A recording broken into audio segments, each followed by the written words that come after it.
Alors, nous allons passer à notre intervenant.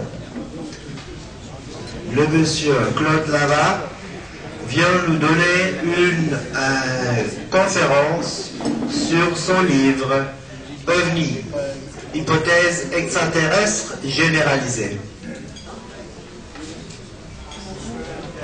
Merci. Bonjour à tous, et il n'est pas encore trop tard, je pense, pour que je vous souhaite, je vous présente de meilleurs vœux 2011. Pardon? De plus près? Oui, ça va.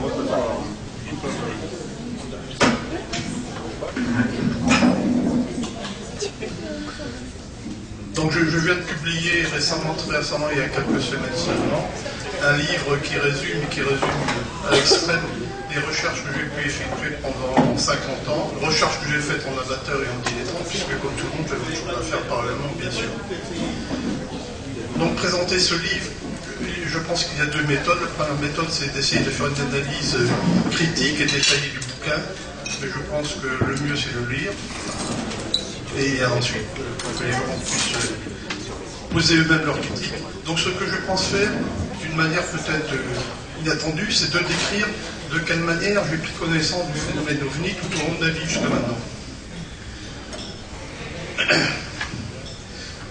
Donc mon premier contact indirect avec le phénomène OVNI, en 1954, comme un tas de gens, c'est la magnifique vague d'observation qui a eu lieu entre octobre et septembre 1954 et dont on a parlé dans tous les journaux locaux comme les journaux nationaux, etc. Évidemment, aussitôt se posait pour moi une question peut-être idiote à l'époque, mais encore maintenant qu'on doit se poser, c'est comment se fait-il qu'un phénomène totalement incompréhensible à l'époque et encore maintenant, comment se fait-il que les instances savantes officiellement ne s'intéressent pas apparemment au phénomène? Bon, à l'époque, je n'avais que 12 ans, mais déjà, ça m'inquiétait beaucoup cette question, et je pense que c'est ce qui a orienté le reste de mes recherches, qui a déclenché chez moi le goût de rechercher quelque chose. Bon, ça, c'était en 1954. En 1958 est sorti un livre essentiel, à mon avis, et à l'avis de beaucoup de gens, c'est le livre d'Aimé Michel, Mystérieux Objet Céleste, livre dans lequel Aimé Michel relate justement les observations de 1954 et les relate en détail, et émet également une amorce de théorie concernant le phénomène.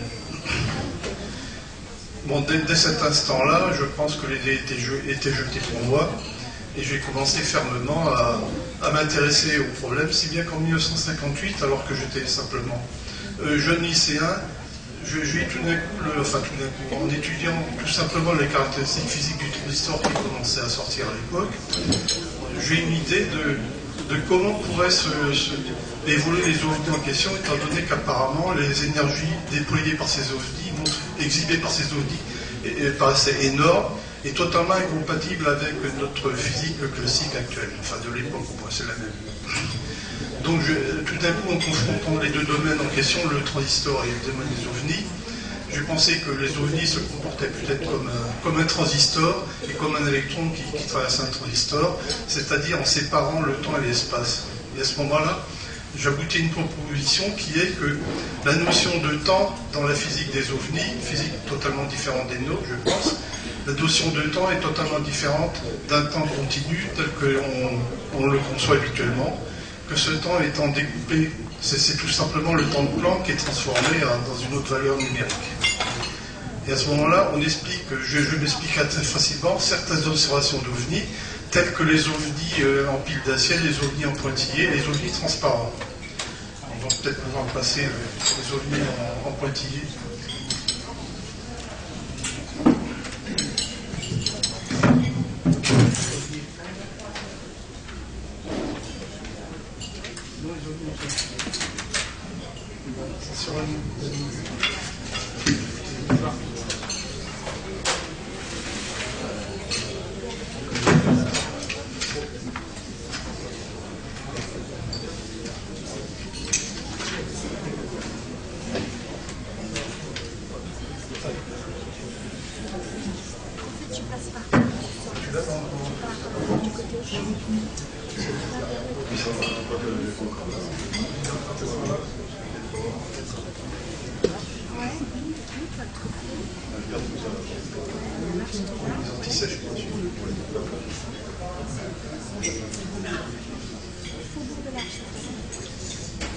Le temps de retrouver la photo.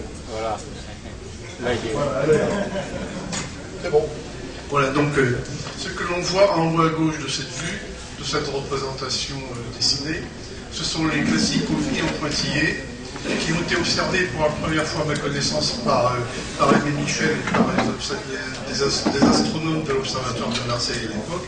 Et je crois que Jacques Vallée à l'époque en a vu, mais également bien d'autres astronomes, Jean-Pierre Petit, qui m'en a transmis une photographie. Et Michel a reproduit une photographie dans le livre en question, Mystérieux du Céleste, page 154 de mémoire. Et alors j'explique ce phénomène d'apparition en pointillé par un effet stroboscopique d'un ovni qui se déplace dans notre espace classique, 3 dimensions plus le temps, et qui se déplace par succession successive de présence et d'absence dans notre espace de phase. Et à ce moment-là, on explique très bien cette allure en pointillé par un effet stroboscopique de l'ovni qui se déplace et qui apparaît par impulsion. C'est exactement le même phénomène que l'on constate lorsqu'on déplace un doigt devant l'écran de télévision ou le doigt devant un lampadaire alimenté par une lampe à décharge. C'est un effet stroboscopique banal. Et alors ce qui m'avait étonné à l'époque aussi, c'est qu'on a toujours considéré un ovni que l'on voit d'une manière apparemment continue comme un objet étant lui-même en présence continue dans notre champ de vision. Or, on a un phénomène qui vient contredire cette explication des choses, qui vient la compléter. Par exemple, lorsque l'on va au cinéma, on sait très bien qu'on a une impression d'image continue qui se déroule d'une manière continue, alors que l'image elle-même, le réel qui a été filmé, est découpé à la cadence de 25 images par seconde. Et je pense que certains ovnis, au moins certains ovnis, se manifestent de cette manière-là. Donc on explique très bien à ce moment-là le phénomène de l'ovni qui apparaît en pointillé. Et il en est de même pour l'ovni que j'appelle en pile d'assiette, mais qu'on a appelé aussi l'ovni qui tombe en feuille morte. Il s'agit d'un effet stroboscopique rigoureusement identique, de l'ovni qui tombe en feuille morte et qui n'apparaît qu'à certaines phases de sa descente vers le sol. Et on a une impression, c'est facile à refaire par un projecteur de cinéma devant lequel on laisse tomber un objet, on peut reconstituer la scène facilement. On aurait pu le faire ici d'ailleurs s'il y avait eu encore des projecteurs de cinéma, 25 images, etc. Ça n'existe plus, paraît-il. Et troisième type d'ovni, c'est l'ovni transparent. Alors là, il s'agit d'un ovni qui est immobile dans notre espace habituel, classique, mais dont la présence dans cet espace elle est elle-même cadencée à un certain régime d'impulsion, si bien que la fréquence de récurrence de l'ovni n'est combinée avec entre deux phases qui sont les phases de présence et d'absence, et le rapport entre ces deux phases étant lui-même variable, on a l'impression de voir les objets à travers l'OVNI. Et on a quelques observations de ce genre qu'on trouvera dans le Flying Saucer Review et puis également dans LDLN. Une magnifique observation qui s'est déroulée en 1956 ou 57 dans les îles Canaries, avec de nombreux témoins qui ont vu donc un OVNI transparent, au travers duquel on voyait le paysage derrière. Bon, ça c'était la première phase, ma première approche du phénomène à l'époque. Évidemment, j'ai continué mes recherches toujours du côté physique des ovnis, puisque c'est un peu ma vocation, ma formation professionnelle. Et j'en suis arrivé évidemment quand, un peu plus tard, j'ai découvert la relativité générale et la physique quantique, le début de la physique quantique, j'ai été amené à étendre considérablement mon champ d'interrogation du phénomène. Et j'arrive actuellement, je ne vais pas le détailler ici, mais j'arrive actuellement à une conception de déplacement de l'OVNI qui n'est plus le déplacement d'un objet, mais le déplacement d'une onde, exactement comme une onde radio, une onde électromagnétique, mais ce n'est pas le cas ici, mais une onde de présence d'un objet ionisé qui se déplace d'une zone, plutôt une zone ionisée qui se déplace dans notre espace. Cette zone ionisée étant modulée par un champ électromagnétique haute fréquence, ce qui explique totalement tous les phénomènes électromagnétiques de parasitage de moteurs, de parasitage des réseaux de télévision, des réseaux de transmission, etc. Et même lorsque cette cadence propre à l'OVNI augmente, ça explique également certains phénomènes de radioactivité que l'on a constatés sur beaucoup de sites d'observation d'OVNI. Bon, je ne détaille pas non plus ici les effets mécaniques et acoustiques, les fils de la Vierge, la mise en vibration d'objets proches de l'OVNI, par modification séquentielle du champ de gravité, mais qui sont totalement expliqués et justifiés par la théorie dont j'amorce l'explication dans mon livre. Et on trouvera les détails de ces explications sur le site de l'Académie d'ufologie, sous la rubrique La transformation sténopique. Est-ce qu'il y a déjà peut-être une question concernant cette première partie, très rapide là? On fera peut-être des questions éventuelles à la fin de l'exposé. Alors j'ai été amené donc à continuer ces recherches et j'en étais arrivé à explorer ce que deviendrait, ce que pourrait être un ovni dans le cadre de la physique quantique et de la physique quantique de début de l'univers, tel que l'ont exposé Sakharov et d'autres astrophysiciens, jusqu'à aujourd'hui par Stephen Hawking et Leonard Susskind. Susskind, n'est-ce pas? Nous sommes d'accord. Et non pas Susskind. On aurait pu dire les deux. Enfin, le spécialiste Gildas.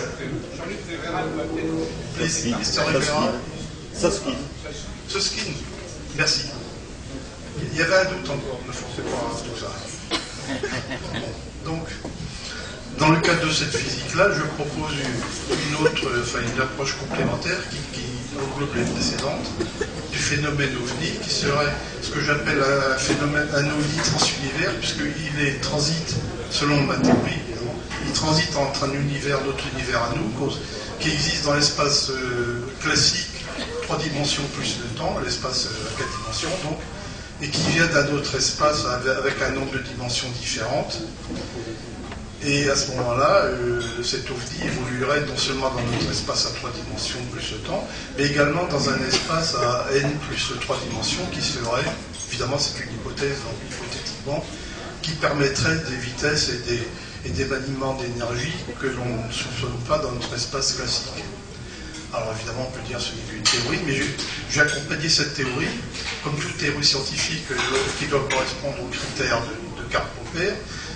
Donc cette théorie doit soit compatible avec des faits observés déjà, et c'est bien le cas, que je détaille dans mon bouquin, qu'elle propose des protocoles de développement, d'observation, d'expérience concernant cette théorie, c'est également ce que je propose dans le domaine radar et optique, et ensuite que cette théorie, le troisième critère de Karp-Popper, que la théorie soit réfutable par un raisonnement de même catégorie, ce qui est bien le cas, ce raisonnement étant que si on n'observe aucun ovni correspondant à ma théorie, eh bien ma théorie tombe d'elle-même, elle n'existe pas, puisqu'elle est sans objet.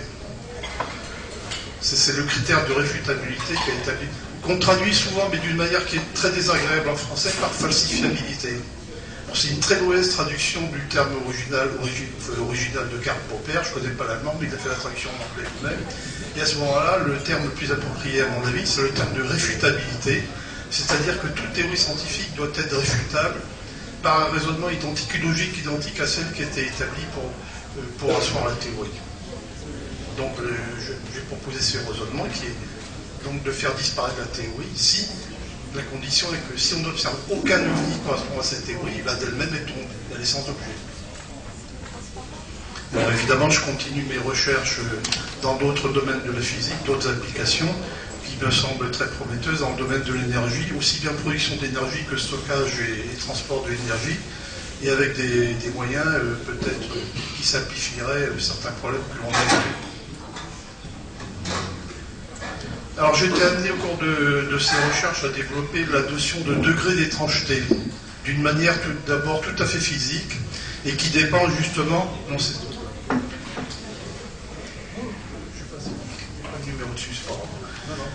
Bon, alors qu'on se rassure, il n'y a pas beaucoup de formules dans mon bouquin, parce que bon éditeur, comme tous les éditeurs que j'avais consultés, m'ont dit une seule formule dans un bouquin et on perd 30% des lecteurs. Ah ben oui, on vend du papier, on n'en vend pas, n'est-ce pas, c'est sérieux. Bon, donc je vais limiter au maximum, il doit y avoir 3 ou 4 formules sans plus dans mon bouquin. Mais par contre, l'exposé de cette théorie est plus détaillé sur le site de l'Académie d'ufologie. Alors, degré d'étrangeté, qui explique beaucoup de choses, beaucoup d'aspects relatifs aux ovnis, que j'ai établi. Ah bon, je ne vais pas le dire, excusez-moi. Donc, ça fait le degré d'étrangeté, évidemment, c'est une définition que je propose moi-même. Donc, il y a Cn, c'est la vitesse de la lumière dans la physique de l'univers considéré, n le nombre de dimensions de cet univers, 4 c'est le nombre de dimensions dans notre univers, C4 étant la valeur de la vitesse dans notre univers classique.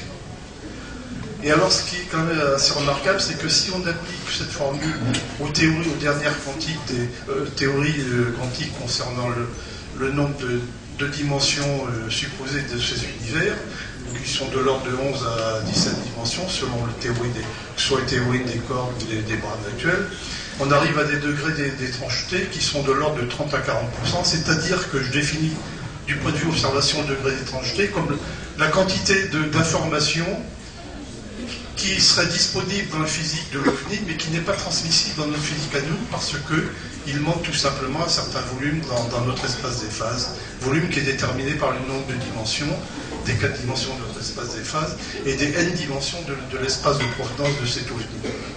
Et à ce moment-là, on s'aperçoit qu'un OVNI, un phénomène OVNI, très facilement, on va manquer 70% de l'information qui sera disponible normalement pour l'observer. C'est-à-dire qu'à ce moment-là, on explique totalement qu'un observateur ne sait pas décrire l'OVNI parce qu'il n'y comprend rien, parce que la plupart la grande partie de cette manifestation OVNI est elle-même inconcevable et indescriptible par l'observateur, et donc est très mal transmise, très mal témoignée par la personne qui a vu cet OVNI.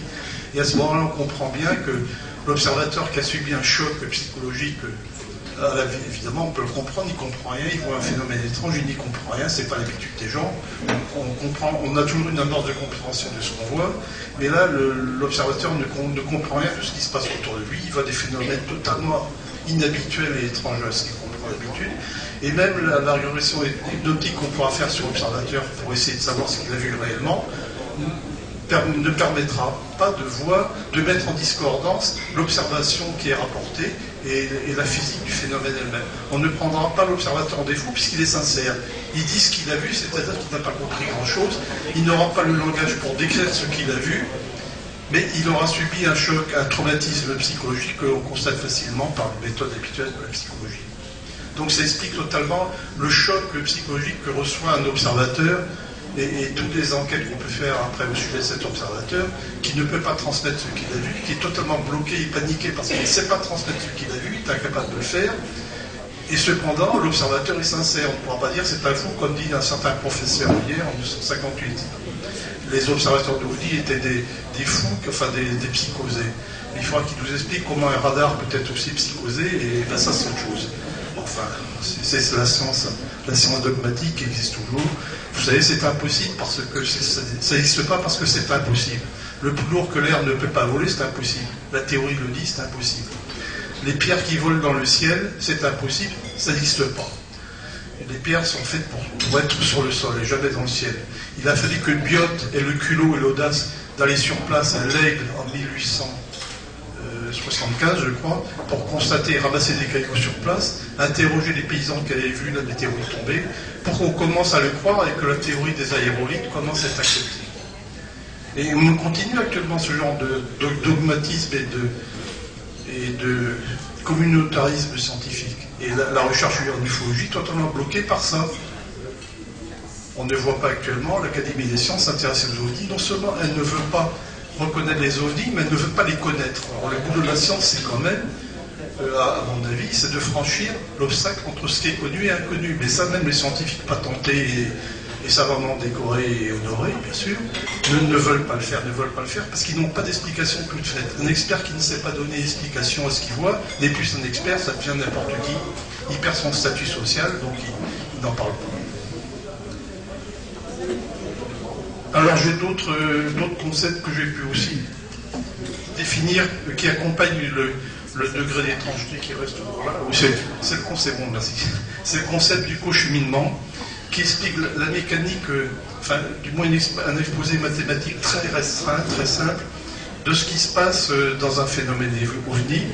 Donc je représentais en ordonnée à gauche sur l'axe vertical qui est à gauche.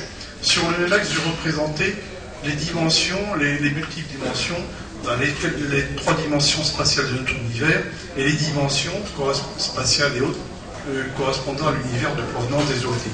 Et en abscisse, c'est-à-dire sur l'axe horizontal, c'est le temps qui se déroule à notre cadence, parce que j'ai mis une petite T, oui c'est ça, T, donc c'est le temps, qui n'est pas forcément le même temps que dans l'univers de l'OVNI. Il fallait prendre un temps, j'ai pris un autre. Souci de simplification. Les 3 lignes que l'on voit là, c'est ce qu'on appelle les lignes de vie, c'est-à-dire la succession des diverses adresses multidimensionnelles qu'un événement dans un espace de phase donnée.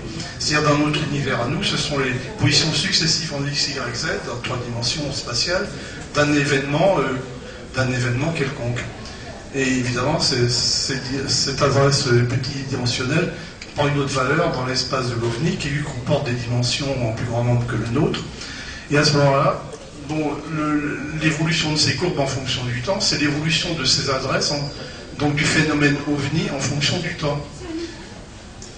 Et j'ai calculé que, en fait, la ligne de vie d'un observateur qui se trouve également dans ce diagramme, par rapport à la ligne de vie d'un OVNI, est égale au degré d'étrangeté que j'ai défini auparavant, par le rapport des dimensions des espaces considérés. Donc on arrive physiquement à définir le cheminement spatio-temporel d'un OVNI comparé à celui d'un observateur quelconque qui est dans notre espace à nous, et on mesure, on peut considérer à ce moment la distance qu'il y a entre les deux objets et la difficulté qu'il y a de transmettre une information d'une ligne de vie à l'autre. Raison pour laquelle, en complément du degré d'étrangeté, on a du mal à comprendre ce que c'est qu'un phénomène OVNI. Enfin, selon ma théorie, bien sûr. Comme toute théorie, je peux me tromper lourdement. C'est ça le gloire de la science, si on peut dire, de se tromper, mais aussi de chercher quand on s'est trompé et de chercher encore jusqu'à trouver une solution satisfaisante. Ah oui, ça c'est autre chose.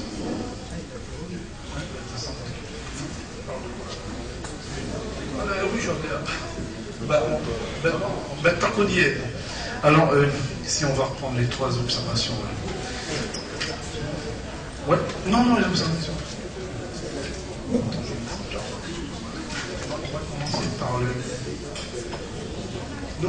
Banalek, là, l'observation de Banalek, c'est les arbres. Tu as des arbres et un ovni qui passe au milieu. C'est la excuse-moi. On l'a ici. Ah voilà. Alors ce qui figure là, c'est en fait la première observation d'un ovni. Pour moi, pour les ufologues classiques, je veux dire que c'est un ovni classique, tout à fait banal. C'est un objet qui se balade entre des arbres.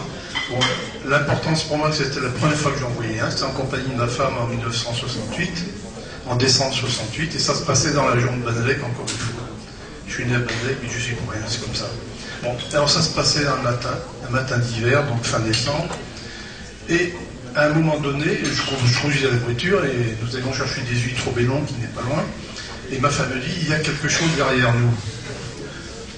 Je jetais un coup d'œil au rétroviseur. Effectivement, j'ai vu quelque chose traverser le champ du rétroviseur, sans identifier ce que ça pouvait être. Donc j'ai arrêté la voiture aussi sec. Et on est sorti voir ce qui se passait dans les environs. Et à un moment donné, on a vu cet objet, donc en forme de lentille, de ballon de rugby, qui évoluait entre les arbres. Et alors ce qui m'a tout de suite frappé, c'est que cet objet n'avait aucun détail de structure visible, il n'y avait pas d'aile, il n'y avait pas de train de tressage, il n'y avait pas d'un seul, si ça avait été un ballon, etc. Je ne voyais rien d'autre qu'un objet lisse de couleur gris mat, aluminium un peu oxydé, et sans plus d'autres détails visibles. Et ce que j'ai remarqué aussi, c'est qu'il évoluait contre le vent. Un vent qui n'était pas très fort, mais qui était quand même de l'ordre de 5 km/h, peut-être à vite pif. L'ordre de grandeur. Un vent très faible, mais contre le vent. Donc je cherchais, inconsciemment ou inconsciemment, je cherchais une motorisation quelconque dans cet objet que je n'ai pas vu. Et ce qui m'a frappé aussi, c'est que l'objet circulait entre les arbres, sans heurter les arbres qui étaient assez rapprochés.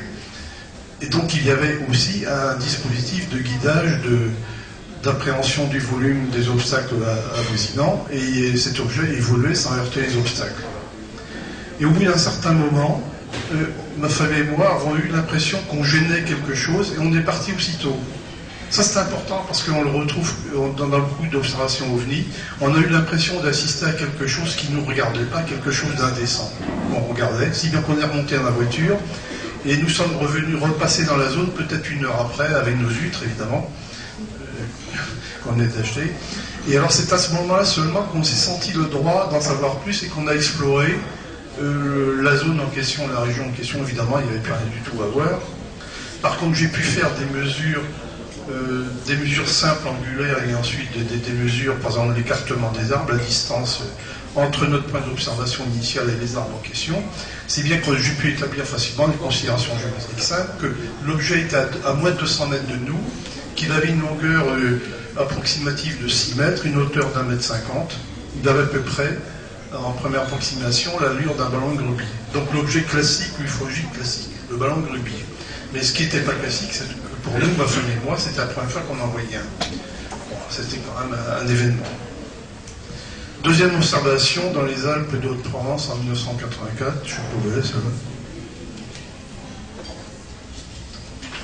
On l'a peut-être pas mis, je sais pas. Ah si, je regarde. Voilà les lieux du crime, si on peut dire. Donc ce que j'ai reconstitué là, c'est la trajectoire apparente de l'OVNI, de l'escadrille en question. En fait, il s'agit d'une observation aéronautique faite depuis le sol. C'était le 14 juillet 1984 et nous étions dans une prairie là, dans la région de Seine-les-Alpes, un charmant village du 04. Et nous étions une dizaine de personnes environ en train de discuter calmement, quand tout d'un coup, une de ces personnes nous dit regardez ce qui est au-dessus de nous. Et on a vu ce que j'ai vu tout de suite, c'est un Airbus 310 qui était lui-même entouré par 3 objets. D'abord 3 objets. Et ce qui m'a intrigué, c'est qu'évidemment, il y a des objets si proches de l'avion, des boules blanches de diamètre apparent optiquement égal au diamètre de la carlingue de l'avion, donc disons une dizaine, une quinzaine de mètres maximum. Et ces objets virevoltaient autour de l'avion à une vitesse considérable, puisque j'ai fait les calculs après, mais en gros, un tour par seconde autour de l'avion, dans les 2 plans, aussi bien verticaux qu'horizontaux, si on peut dire. Évidemment, pas moyen de trouver un appareil photo, c'est le coup classique, mais on est tombé sur une paire de jumelles, et avec cette paire de jumelles, on a pu distinguer non 3 objets, mais un 4e qui suivait l'avion également, et qui virevoltait aussi sur sa trajectoire, qui est une trajectoire certaine. Même diamètre apparent que les objets précédents, même couleur apparente, c'était le blanc, donc c'est banal tout à fait. Aucune structure visible, mais enfin c'était un peu loin parce que j'ai estimé l'altitude de l'avion 3500 mètres du sol.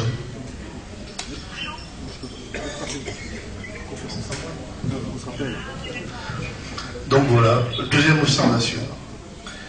Alors évidemment, quand je suis rentré, j'étais à l'époque à Genève aux aéroports de Paris, j'étais en vacances à la région. Quand je suis rentré à Orly, où était basé mon bureau, eh bien j'ai interrogé le CCR d'Aix-en-Provence, le centre de contrôle régional d'Aix-en-Provence, pour leur demander si, au radar, le radar de la région, on avait observé, ce jour-là, à l'heure que j'ai précisé, etc., des échos anormaux ou incompréhensibles sur le radar d'Aix-en-Provence, le radar contrôlant la zone aéronautique correspondante. On m'a dit qu'on ne répondait pas à ce genre de questions par téléphone. C'est vrai que nous étions au mois de juillet, et en France, il y a une certaine léthargie dans certains domaines. Donc, j'ai proposé pourtant à l'époque une authentification de mon appel. Évidemment, à ce moment-là, j'aurais proposé que le CCR d'Aix-en-Provence me rappelle un numéro de téléphone que je donnais, mon numéro de mon bureau à l'aéroport de Paris. On aura peut-être pensé à ce moment-là que c'était quelque chose de sérieux, mais on ne m'a pas donné d'autorisation au CCR d'Aix-en-Provence de le faire. Par contre, je me suis dit que si cette A310 qui venait probablement de décoller de Nice, c'est pour ça que je lui ai fait figurer la trajectoire sur cette carte, qui apparemment venait de décoller de Nice, se dirigeait, empruntait la route habituelle, des avions qui allaient vers le nord de l'Europe ou tout simplement Paris. Donc j'ai fait une enquête auprès du bureau de préparation des vols d'Orly et de Roissy à l'époque pour essayer de rencontrer si par hasard un pilote avait rencontré quelques difficultés ou quelques observations particulières sur son trajet Nice-Paris ce jour-là. Finalement, je trouvais personne. Mais on peut remarquer quand même aussi que les ovnis en question, les 4 ovnis en question, évoluaient dans des zones qui ne sont pas visibles d'habitude depuis le poste de pilotage, puisqu'ils évoluent à peu près au milieu de l'avion, c'est au niveau de l'emplanture des ailes. Donc impossible de voir les ovnis en question depuis le poste de pilotage. J'ai demandé aussi à ces pilotes, parce que j'en avais trouvé 3 qui avaient fait ce trajet à peu près aux heures correspondant. J'ai demandé s'ils avaient des perturbations électromagnétiques ou autres sur leurs équipements. Ils n'ont rien constaté de spécial. Moi-même, j'étais radioamateur à l'époque, je suis encore. J'avais une installation installée dans une voiture à proximité. j'ai regardé s'il n'y avait pas des perturbations radioélectriques dans les bandes VHF, et il n'y en avait pas. Tant pis pour moi. Enfin, donc c'est rien. Bon, ça c'était la deuxième observation. La troisième observation, c'est la plus connue sans doute, c'est celle du 5 novembre 90. Je ne sais pas si je l'ai là. Ben voilà. Peut-être à l'envers dessus. Ah non, elle est dans le bon sens, oui. D'accord, excuse-moi. Non, je vois, c'est pas grave. Bon, alors comme beaucoup de gens, ce soir-là, à partir de 19h jusqu'à 19h18, et je chronométrais ça avec précision, on a vu, quand je dis on a vu, c'est ma femme et ma fille depuis notre domicile de Montjon, dans l'Essonne. On a vu tout d'un coup débarquer d'un toit voisin une escadrille de points comme ça, un groupe de points lumineux, que d'abord j'interprétais comme un 747 qui était vu du côté gauche. J'avais un peu la silhouette d'un 747 et nous sommes tout près d'Orly. Donc j'ai pensé banalement pendant 3 secondes ou 5 secondes, il s'agit d'un 747 qui est en approche d'Orly, qui va attaquer la piste 26. Et puis très rapidement, je me suis rendu compte que les lumières en question ne correspondaient absolument pas à des feux aéronautiques. Donc je prenais un peu le milieu et le matériel. Et d'autant plus qu'il y avait des traînées verticales sous certains points lumineux de ce groupe d'objets. Alors aussitôt j'ai compris de quoi il s'agissait, évidemment d'un phénomène ovni, lambda, les gens voient tant mieux. J'ai commencé à faire des chronométrages précis de ce qui se passait, des mesures angulaires avec une règle graduée tenue à bout de bras, et ma fille cadette qui était là a fait ce dessin qui est là, parce que là aussi impossible de trouver un appareil photo. Elle a fait un dessin de ce qu'elle voyait, et elle notait ce que je lui donnais comme valeur angulaire, pas valeur angulaire, mais je lui donnais en centimètres à bout de bras ce que représentaient les objets sur la règle graduée. Et elle notait, elle avait du travail à faire, elle notait également les horaires, elle chronométrait les horaires. Bon, ce phénomène a duré, du moins l'observation que j'ai pu en faire a duré 18 minutes, bon, ce qui rend totalement incompatible le phénomène, du moins celui que j'ai vu, avec une rentrée d'objets balistiques, tel un débris de satellite ou quelque chose comme ça, parce qu'il y a quand même des lois de Kepler, ce ne sont pas les lois de la République, mais ce sont des lois aussi fortes au moins. Et alors un objet qui traverse l'horizon, enfin qui traverse le cône de visibilité d'un horizon à l'autre, c'est l'ordre de grandeur, c'est 6 minutes. Maximum 6 minutes quand on fait 180 degrés d'angle d'observation. Là, il n'y a eu que le phénomène était visible que sur un angle d'environ 60 degrés. Et pour traverser 60 degrés de ciel, il a mis 18 minutes. Et je suis très précis sur la durée du phénomène parce que j'ai pu dater le début du phénomène. Au même moment retentissait quelque part dans la maison le carillon d'Europe 1. Il était 19h. Et j'ai pu à partir de là donc établir le temps zéro d'observation du phénomène avec certitude, à plus ou moins 1 minute. Évidemment, parce que j'ai repéré après qu'il y avait des erreurs de l'ordre d'une minute quelquefois sur le top d'Europe 1. Et le phénomène a disparu derrière un toit, donc il n'a pas disparu du ciel, mais disparu derrière un toit voisinant au bout de 18 minutes. Donc probablement qu'il a duré encore après, mais je ne l'ai pas vu. Donc je n'en sais rien ce qui s'est passé après. Mais j'ai pu observer 18 minutes, plus ou moins 1 minute là aussi. Donc le phénomène a duré 18 minutes, plus ou moins 2 minutes. Ce qui rend totalement incompatible avec une rentrée d'objets balistiques. C'est totalement impossible.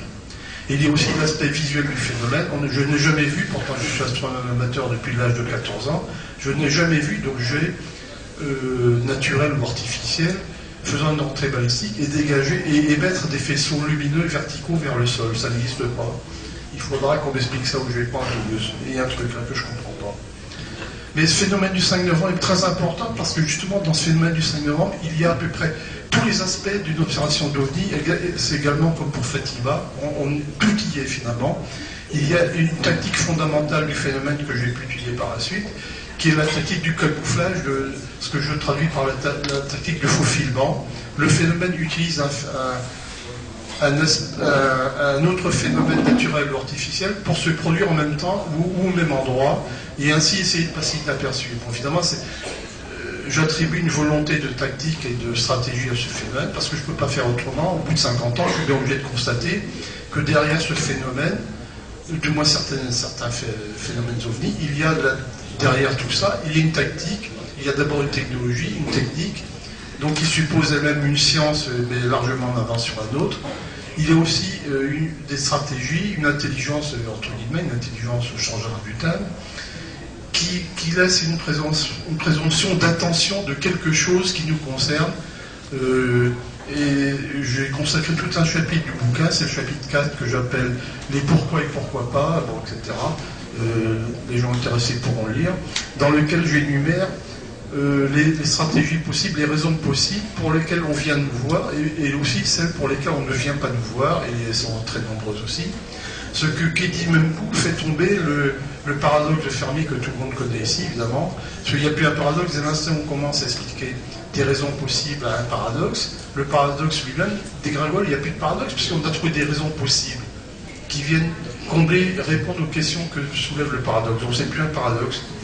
Mais enfin, je souligne aussi dans mon bouquin, c'est que le paradoxe de Fermi a déjà été trouvé quelques années auparavant par Teilhard de Chardin, dans un discours qu'il a fait à l'ambassade de France en Chine, et c'était en 1944, je crois, enfin je vais préciser tout ça, alors que le paradoxe dit de Fermi a été émis, à ma connaissance, en 1946 ou 47. C'était du temps de Los Alamos, donc c'était en 46, oui c'est ça. Voilà. Voilà, donc un truc malheureusement que j'ai fait tomber par terre, mais il y en a bien d'autres aussi qui sont tombés avec. Bon, donc voilà, j'étudie un tas d'aspects du phénomène comme ça dans mon bouquin. C'est pas en 3 quarts d'heure que je vais résumer tout ça. C'est quand même très long à déjà étudier, expliquer, écrire, et encore plus dur à dire. C'est quoi ce plan? Oui, c'est ça. Alors je vais parler très rapidement aussi de la fameuse orthothénie d'Aimé Michel. Et évidemment j'en ai longuement discuté avec Aimé Michel, mais à l'époque c'était... Donc j'ai très bien connu Aimé Michel entre 70 et 92, à quelques jours de sa mort, parce que j'avais rendez-vous chez lui le jour même de sa mort. Voilà. Donc l'orthothénie, on en a largement parlé, et avant de mettre par terre l'orthothénie, comme on fait précipitamment certains, ou ont tenté de le faire, cela mérite quand même quelques réflexions à ce sujet. Donc l'orthothénie, je résume, c'est qu'Aimé Michel avait cru remarquer que les phénomènes OVNI qui s'étaient déroulés pendant le mois de septembre et octobre 1954 se manifestaient sur des réseaux de lignes droites, plus exactement de géodésique, c'est-à-dire de grands cercles de la Terre projetés sur une carte Lambert ou Michelin 941. Et cette idée d'orthothénie, en fait, comme a expliqué Aimé Michel, n'est pas venu de lui-même, spontanément. C'est Jean Cocteau qui passait par là chez lui, et Aimé Michel habitait du côté de Montparnasse à l'époque, et Jean Cocteau, qui faisant un détour chez lui a suggéré cette idée d'orthothénie quand il a vu le travail que commençait à faire Aimé Michel, en pointant sur une carte de France les observations d'un jour donné. C'est Jean Cocteau qui a suggéré de regarder s'il n'y a pas des lignes droites et des réseaux de lignes droites. Ce qu'a fait Aimé Michel, il a très rapidement trouvé qu'il y avait effectivement un tel réseau. Alors évidemment, cette théorie de l'orthothénie a été combattue, et je pense maladroitement par certains, je cite Jacques Vallée, qui a, à mon avis, essayé de montrer, non pas démontrer, parce que l'informatique permet de restituer des modèles, de faire des simulations, mais elle ne permet pas mathématiquement de démontrer quelque chose. Elle peut montrer que statistiquement qu'on peut voir quelque chose, mais elle ne peut pas démontrer formellement quelque chose. Il faut quand même que l'être humain passe derrière et établisse la formulation de la démonstration. L'ordinateur ne fait pas encore ça, peut-être, mais pas encore. Donc Jacques Vallée, à mon avis, a échoué dans cette tentative-là. Mais enfin, il a eu le mérite de chercher, c'est pas comme d'autres qui ont refusé l'orthothénie sans même la regarder. Bon, on retrouve je parlais du 5 novembre, parce que justement, dans le phénomène du 5 novembre, on retrouve la même manifestation, justement, de réseau d'apparition du phénomène OVNI, et c'est Franck Marie qui, à ma connaissance, a mis le premier doigt là-dessus, dans un excellent bouquin qu'on ne doit plus trouver d'ailleurs maintenant, qui s'intitule OVNI, 400 OVNI sur la France, quelque chose comme ça, c'est pas le titre exact, hein. Je crois que c'est ça, hein. 400 OVNI sur la France, c'est OVNI Contact peut-être, OVNI Contact, 400 OVNI sur la France, hein. Le titre exact, voilà. Non mais merci parce que là j'ai oublié. Et alors, c'est lui qui a remarqué que la majorité des observations du 5 novembre 90, la majorité il faut bien préciser des positions des observateurs, ça c'est important, comme pour l'orthotonie des Michel. Ces positions sont alignées sur des droites qui ont même latitude ou même longitude. Et je crois qu'il arrive à un chiffre de 75% ou 77% des observations répertoriées ce soir-là. Il y en a eu plus de 400 parce que quand j'ai interrogé Jean-Jacques Velasco là-dessus, il m'a dit mais mon cher, on en a eu plus du double, même du triple. Donc transmise au GEPAN, enfin au CEPRA de l'époque. Qu'est-ce qu'on en a fait? Ça n'en sait rien, ça a dû finir dans un tiroir quelque part et perdu pour le. Donc ça aussi, ça m'a inspiré à un axe de recherche, parce que Franck-Marie avait remarqué quelque chose de vraiment important dans ce phénomène du 5 novembre, c'est qu'il y avait des similitudes entre certaines caractéristiques des noms et des lieux d'observation, des noms des observateurs et des lieux d'observation. Il établit toute une classe par catégorie de critères. Dans les noms des observateurs, par exemple, on remarque une fréquence anormale des noms de fonctions sociales, par exemple baron, prince, etc. Il y a des gens qui s'appellent prince ou baron, et on retrouve une fréquence totalement anormale, apparemment du moins, de la fréquence de ces noms dans le nom des observateurs.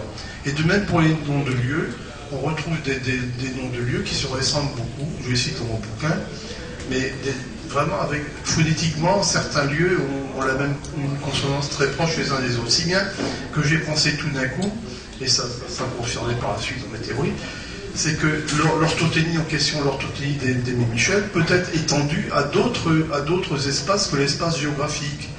Donc des espaces taxinomiques totalement différents de ceux qu'on envisage jusqu'à maintenant, des espaces, j'allais dire, des dimensions sémantiques, à la fois des noms de lieux et des noms des observateurs. Et ça suppose aussi l'existence d'un système géodésique qui nous est totalement inconnu actuellement, système géodésique que je propose être un système géodésique prévalent dans l'univers de provenance de ces ovnis, et pour lesquels on ignore tout actuellement parce que nos institutions veulent ignorer la question. Oui, Corbamer, ça c'est un truc. On l'a là, je sais pas. Tu es là dans le bazar? Ok, merci. Oui, alors ça.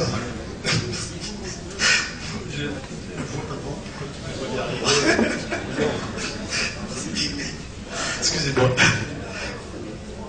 Bon, ça, je pense que certains d'entre vous ont reconnu la fameuse courbe d'un baignoire, qui exprime tout simplement le taux de fiabilité d'un équipement en fonction du temps.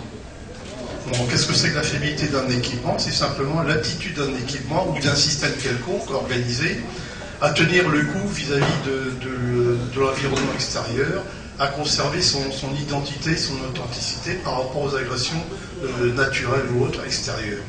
Donc on le définit pour un moteur d'avion, pour n'importe quel équipement de chez nous. Donc la fiabilité d'un équipement s'évalue en potentiel, en heures de durée d'existence de l'équipement, quand il remplit sa fonction nominale. Bon, sur l'axe vertical côté gauche, je vais figurer les défaillances, l'apparition des défaillances d'un équipement donné par rapport au temps qui lui se déroule sur l'axe X des abscisses en bas. Et on voit tout de suite qu'il y a trois phases principales dans l'évolution du taux de défaillance d'un équipement. La phase qui est à gauche, qui doit être B, je vous redis ici, c'est à gauche, un coup de bol. A, B, C, c'est ça. Ouais, c'est B peut-être. Bon, alors la partie gauche de la courbe montre le début d'existence de l'objet dans sa mission considérée, et les défaillances sont très nombreuses parce que tout simplement l'objet vient d'être créé, il n'est pas encore rodé, il a des défauts de jeunesse, aussi bien des défauts de conception que des défauts de fabrication, etc. Bon, la phase du milieu qui est plate, la partie donc B, c'est bien ça, non, pardon, ça s'arrange pas, le parti C, correspond à la fiabilité nominale du système pendant son temps d'existence qu'on a fixé. Le temps étant borné par les temps que je ne vois pas dessus, mais T0 est un, je prends en principe, hein, c'est ça. Donc pendant toute cette phase-là, l'équipement a sa fiabilité nominale, c'est qu'il a une cadence de défaut qu'on avait espéré avant, ou qu'on avait craint avant, mais qui était devenu le but à atteindre. Et la partie de droite, c'est tout simplement la partie du vieillissement de l'équipement, qui commencent à avoir un taux de défaut élevé, de grandissement des défauts, tout simplement par vieillesse de l'équipement, usure, accumulation des toxines pour un système biologique, etc. Ou des adaptations par rapport au système environnement. Et alors j'ai pensé une chose, c'est que à quoi s'intéressent ou se sont intéressés les ovnis? J'avais quand même constaté que les ovnis s'intéressaient d'une manière générale à tout ce qui est nouveau dans un espace de phase donnée, dans notre univers à nous. Tout ce qui est nouveau intéresse les ovnis. Autrement dit, on a pu constater dans l'histoire des ovnis, l'histoire évidemment passée par des films des ovnis, que les ovnis s'intéressaient à tous les événements nouveaux, par exemple des essais de prototypes chez nous, on l'a vu pour Concorde, des essais d'armement nouveaux, bombes atomiques, missiles, etc. Ce qui explique aussi la curiosité des ovnis pour les bases de Maïnote et des bases équivalentes en Russie, qu'a très bien répertorié Jean-Gabriel Grenier. Bon. Donc, les ovnis s'intéressent à ce qui est nouveau. C'est-à-dire que ce qui est nouveau, c'est la partie gauche de cette courbe. Et évidemment, la défaillance des équipements, des nôtres, est grande pendant cette zone et présente donc des défauts de protection et que l'on connaît bien. Mais on peut penser aussi que c'est ce qui est nouveau pour nous à ce moment-là est aussi nouveau pour les ovnis et que si on peut espérer à ce moment-là que eux-mêmes, si les lois de la physique sont valables un peu partout, que eux-mêmes rencontrent en face d'une situation nouvelle un taux élevé de défaillance. Et on peut penser qu'à ce moment-là, on peut espérer profiter de cette allure de la courbe pour se situer, nous, dans les phases de défaillance que sont la phase A et la phase B. Et c'est peut-être ce qui s'est passé à Roswell, où on avait effectivement en essai dans ces zones-là à ce moment-là des équipements nouveaux de radar, etc. Et peut-être que les ovnis en question, et je crois que Gildas pourra en parler mieux que moi évidemment, que l'on a constaté, dont on a parlé à Roswell, peut-être c'est l'accident en question, s'il y a eu accident de défaillance d'un ovni quelconque, est dû à la non-adaptation de l'ovni vis-à-vis des conditions qui étaient nouvelles aussi pour lui. Donc ce que j'ai appelé corrélation des fiabilités, c'est qu'une fiabilité qui est faite pour nous dans la partie gauche et droite de cette courbe représente aussi une fiabilité faite pour le système OVNI. Et on pourrait établir de manière mathématique relativement simple, on pourrait établir une fonction de corrélation entre ces deux fiabilités. Et alors, à ce moment-là, c'est intéressant non seulement du point de vue d'études du passé des ovnis, mais aussi d'études de ce qui se passe actuellement et du futur. En ce qui concerne le passé, c'est de rechercher chez nous toutes les situations qui tout d'un coup vont émerger dans notre civilisation, quel que soit le phénomène considéré, qu'il soit politique, religieux ou autre, ou technique simplement, mais aussi, dans notre présent actuel, de faire la chasse, le recensement des situations nouvelles, au plan politique, religieux et tout ce qu'on veut derrière. Et à ce moment-là, on peut se dire, c'est peut-être là qu'on a plus de chance d'observer des ovnis. Et c'est bien ce qui me semble se passer actuellement. Par exemple, on constate que les observations d'ovnis sont très fréquentes dans des pays émergents, par exemple la Chine, dans des zones où on fait des essais d'équipements nouveaux. Je parlais des prototypes militaires et civils chez nous.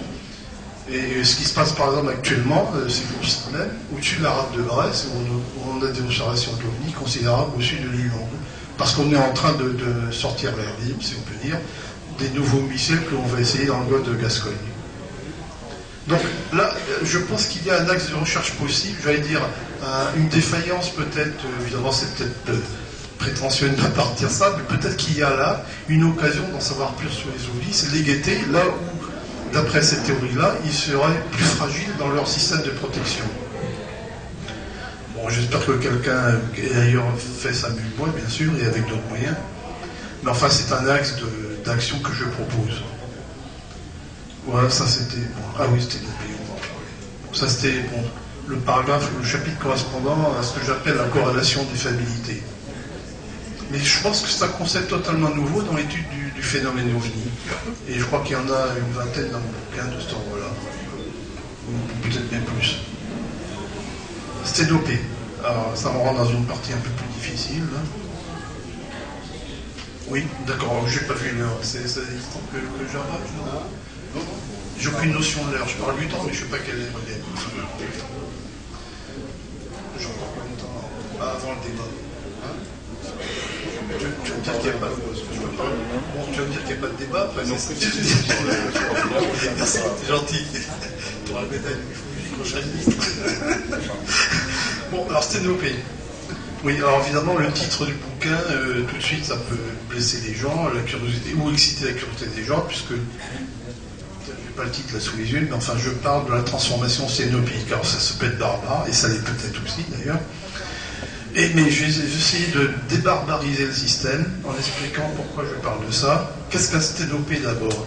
Un sténopée, c'est d'abord un dispositif ou un appareil, un procédé, qui était utilisé au tout début de la photographie, quand il n'existait pas encore de lentilles convergentes pour faire converger les rayons lumineux sur la plaque sensible de l'appareil photo. Donc à ce moment-là, on utilisait simplement un phénomène de diffraction banale, en perçant un trou dans une boîte, au fond de laquelle on avait mis une matière sensible qui elle-même était impressionnée par les rayons lumineux qui l'atteignaient. Et on obtenait ainsi une image là je représentais un arbre à l'envers qui correspond évidemment à un arbre à l'endroit dans notre univers à nous, qui est à gauche, là. Je veux dire notre espace des phases de nous, c'est tout le temps le parallèle que je fais entre les deux explications. Et on obtient comment cette image, on passe comment de l'arbre qui est à gauche à son image qui est à droite, par une transformation mathématique très simple, qui est le produit d'une homothétie par une symétrie point. Homothétie, je l'explique, c'est que les dimensions de l'arbre qui est à gauche sont transformées, sont réduites, ou en principe réduites, le plus souvent du cas, ou même d'ailleurs on peut le faire plus grande, que celle de l'objet qui est à gauche, l'objet source. Une symétrie point, bon la symétrie point, c'est celle qui est faite par rapport au point, qui est l'obturateur, mais c'est le point C de diffraction de la boîte en question. Et dissymétrie point, c'est-à-dire que toutes les images sont renversées par rapport à ce point, et mathématiquement, c'est le centre d'une symétrie. Et on obtient à ce moment-là l'objet de droite en multipliant l'objet de gauche par le signe moins qu'à quelque chose. C'est un vecteur qu'on retrouve à l'envers, avec un module différent et un signe différent opposé. Et à ce moment-là, on trouve totalement l'analogie que j'ai proposée dans la transformation de la physique entre notre univers à nous et l'univers et la physique des univers gémellaires de Jean-Pierre Petit et des univers bulles de Sakharov, je résume extrêmement là encore, qui est aussi une transformation d'un espace des phases vers un autre espace des phases, et que je propose être aussi une transformation de ce type sténopéique, c'est-à-dire inversion des dimensions et changement des dimensions des objets observés, transformés ainsi. Et à ce moment-là, on peut se demander, mais que devient la dimension temps dans cette histoire-là? Comment est-elle transformée? Or, on est tenté de dire, elle aussi est inversée. Mais alors, ça, c'est quelque chose qui ne colle pas du tout à ce moment-là, c'est que dans cet univers, on aura un temps, l'univers de provenance hypothétique des ovnis en question, on aura un temps qui ira à l'inverse d'une autre. Et à ce moment-là, on met totalement par terre le principe de causalité, c'est-à-dire que dans cet univers-là hypothétique, bien sûr, la cause d'un événement interviendrait à une date postérieure à l'événement lui-même. Donc ça, on ne sait pas faire chez nous, on n'est pas pour aller pour ça. Mais je me rattrape autrement en utilisant la théorie générale. C'est qu'à ce moment-là, le facteur temps dans la théorie générale, qui est notre physique actuelle, apparaît tout le temps au carré dans les formules des transformations de Lorentz et Poincaré. Donc le temps apparaît tout le temps au carré, c'est-à-dire qu'il n'a plus l'aspect de vecteur, mais simplement d'un scalaire. Et à ce moment-là, il n'y a pas inversion de l'image du temps. Donc rassurons-nous, le temps dans les univers supposés des ovnis évolue dans le même sens que le nôtre, et le principe de causalité n'est pas violé. Mais c'est important parce que du point de vue faire accepter la théorie par certains, c'était un point clé, je pense, réussi à l'avoir résolu. Bon, évidemment, cette théorie là, du temps dont les dimensions changent ne sont pas les mêmes que dans notre temps, je l'explique tout simplement par une transformation de la valeur du temps initial qui est de notre temps physique actuel, qui est le temps de Planck, 10-43 secondes, mais qui ne serait pas le même que le temps observable dans un phénomène ovni qui est l'intrication entre l'univers de l'ovni et le nôtre à nous. Et à ce moment-là, la valeur du temps est changée et donne lieu à ce moment-là à des observations possibles de ce temps, parce que le temps, il prend une valeur granulaire, time, ça, en français, je ne connais pas comment je vais appeler ça, un temps d'aspect granulaire plus important que notre temps actuel avec le temps de Planck.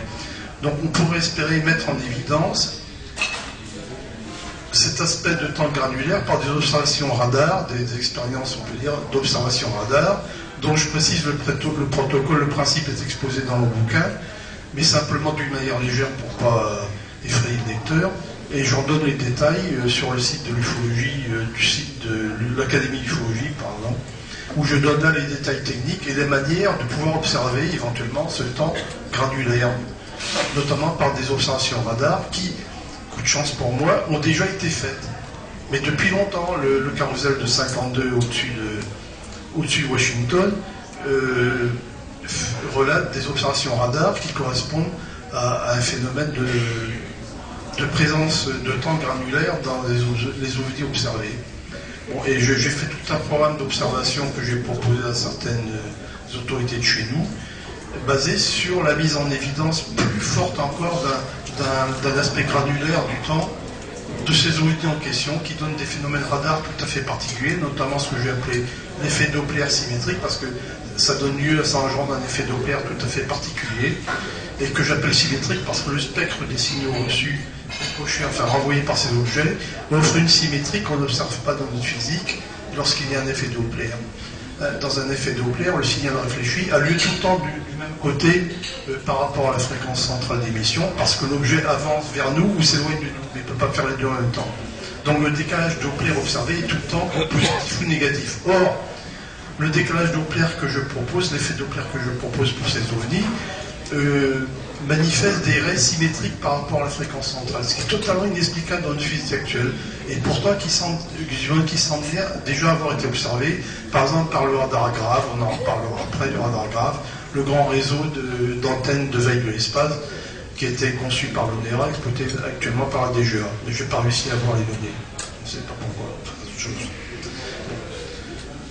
Donc voilà où j'en suis actuellement dans mes recherches, et je continue dans d'autres aspects du phénomène, notamment les aspects gravifiques, de la gravité quantique, et là je pense obtenir, d'ailleurs très prochainement, sur le papier du moins c'est déjà fait, des effets très spéciaux qui eux-mêmes ont déjà été observés, et qui expliqueraient que certains objets sont déplacés, les vagues que l'on observe sous un ovni lorsque l'ovni survole une surface d'eau, des vibrations au sol, par exemple, que l'on a pu constater à Poncet-sur-Lignon en 55, oui c'est ça, en 55, oui.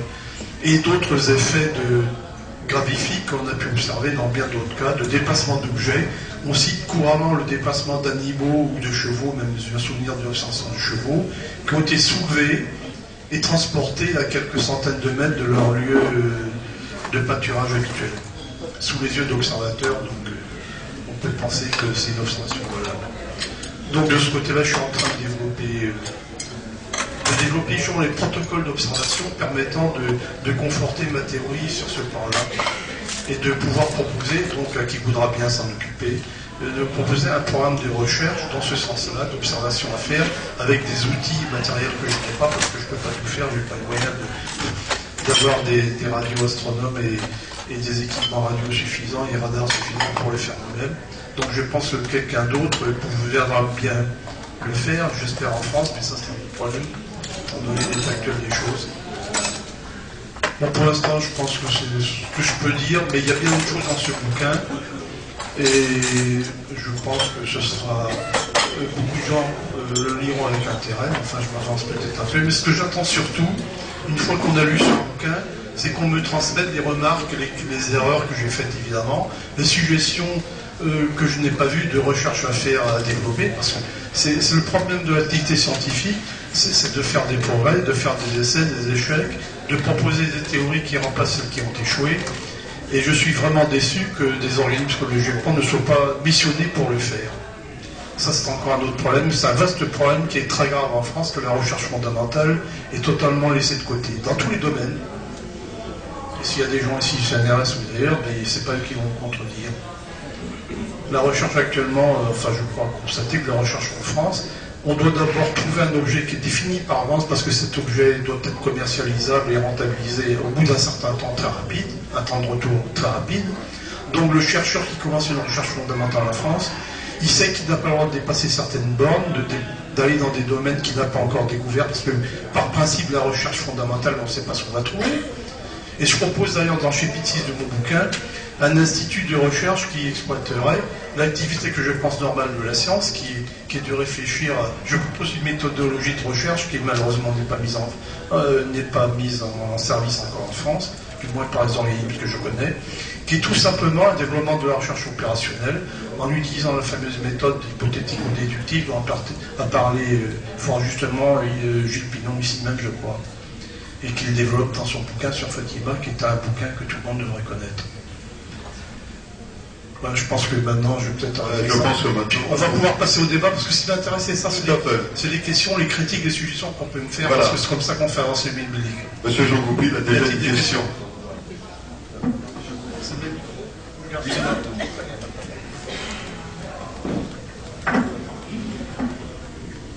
Monsieur Lava, merci pour votre exposé.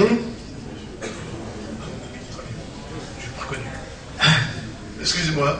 Oui, merci pour votre exposé. Je vous remercie.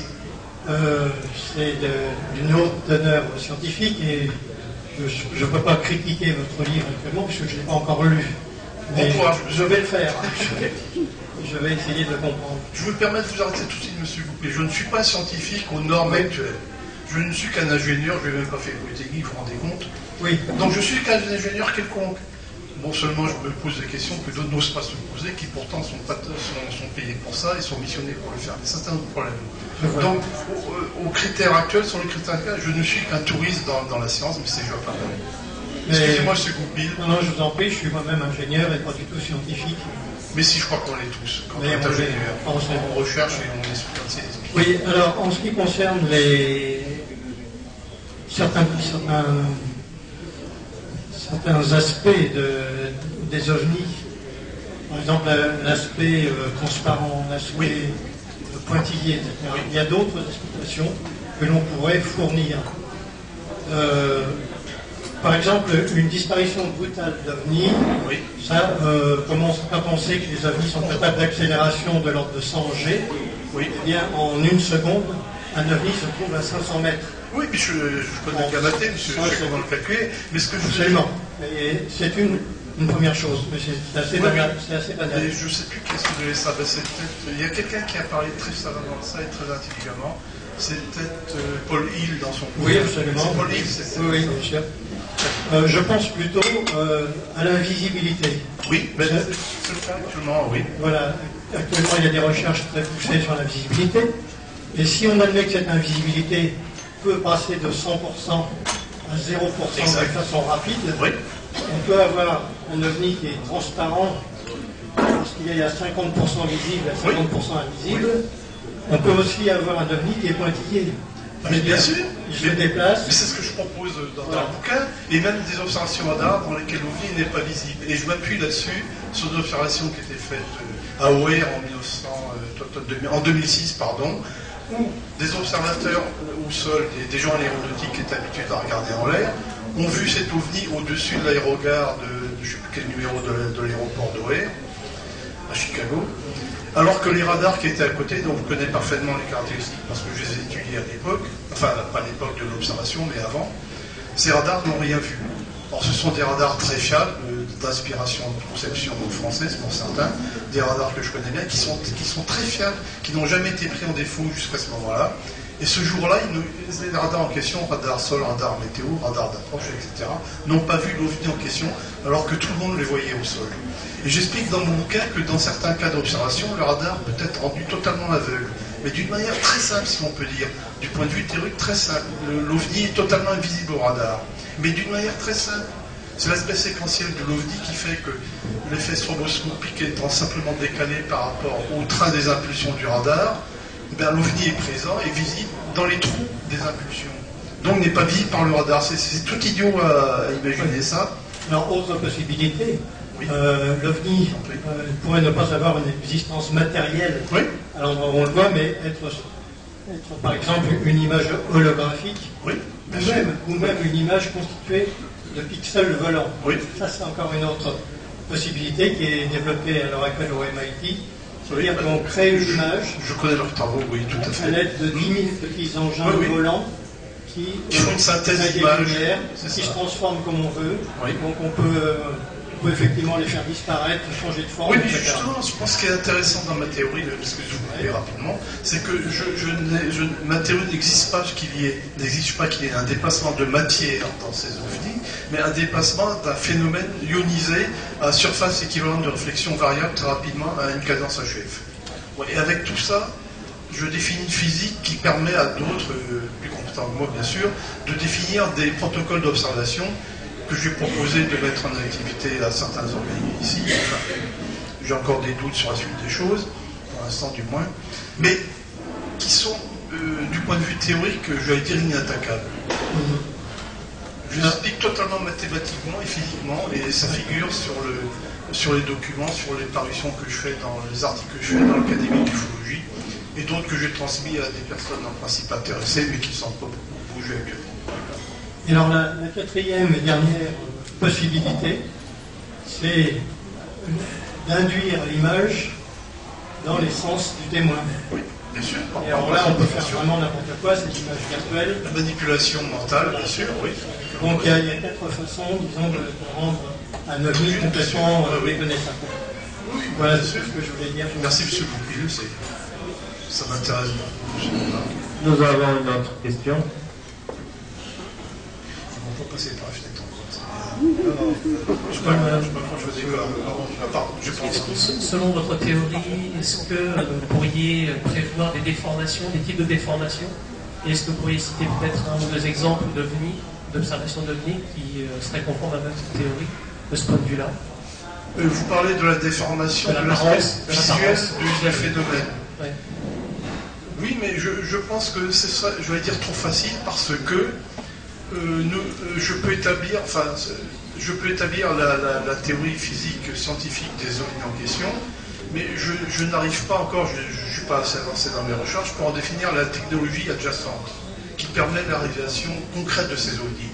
Par contre, je rends ces ovnis acceptables du point de vue de l'entendement scientifique actuel, sans avoir été encore jusqu'à maintenant, du moins, au bout des technologies qui sera la conséquence de cette nouvelle science. Donc je ne peux pas répondre à votre question aujourd'hui, monsieur, mais je ne désespère pas de le faire d'ici quelques mois si je suis encore là.